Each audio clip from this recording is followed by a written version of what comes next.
लीजिएगा अपनी लिस्ट में, वो है संसद का शीतकालीन सत्र। दिल्ली में संसद में ये शीतकालीन सत्र शुरू हो रहा है कल 7 दिसंबर से ही, और एक्सपेक्टेड है कि 16 बिल सरकार इस कालीन में यानी कि सत्र में रखेगी। और इस पे और ज़रा डिटेल बताने के लिए मेरे सहयोगी प्रकाश प्रियदर्शी मेरे साथ जुड़ रहे हैं। वो आपको सारी डिटेल ज़रा जल्दी से बता देंगे। प्रकाश, बताइएगा ये 16 विधेयक, 16 बिल जो रखे जा रहे हैं, ये कौन कौन से ज़्यादा इंपॉर्टेंट है, जो बिजनेस पॉइंट ऑफ व्यू से थोड़े ज़्यादा इंपॉर्टेंट होंगे? देखिए, पार्लियामेंट के विंटर सेशन की शुरुआत जो है वो कल से होने जा रही है। वैसे तो सरकार ने बिजनेस लिस्ट में 23 बिल शामिल किए हैं जिस पर चर्चा होगी और सरकार उसको पास कराने के प्रयास करेगी। इन 23 में से 16 नए बिल हैं और 7 पेंडिंग बिल हैं। इसके अलावा 3 पार्लियामेंट स्टैंडिंग कमेटी की रिपोर्ट भी है जो कि संसद पटल पर रखे जाएंगे।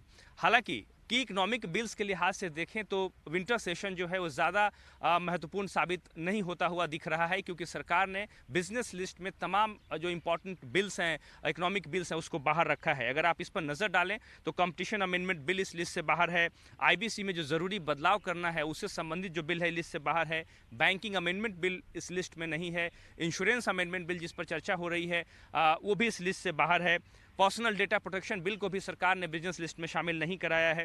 ये जो तमाम बिल हैं उस पर अभी कंसल्टेशन की प्रक्रिया चल रही है और अभी भी कैबिनेट की मंजूरी लेना बाकी है। ऐसे में इस बात की संभावना कम नज़र आ रही है कि सरकार विंटर सेशन में इन बिल को जो है वो पेश करे।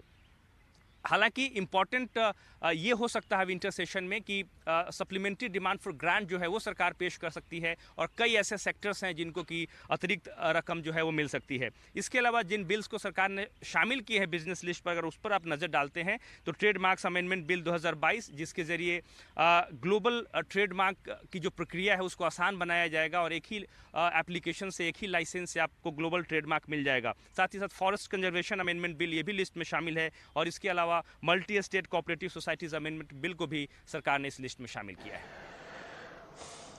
ठीक है, तो सरकार के कुछ बहुचर्चित आर्थिक बिल हैं, वो तो इस बार लिस्ट में नहीं है, लेकिन हाँ, सरकार इस बार 16 विधेयकों को ज़रूर पास करवाएगी और कुल मिला के 8 पुराने भी हैं, जिसको अपडेट मिला के ये 16 और 8 23-24 बिल हो जाएंगे, जो कि सरकार इस शीतकालीन सत्र में अपने टेबल पे रखेगी, जिसमें चर्चा होने के बाद इसको पास कर दिया जाएगा पार्लियामेंट से।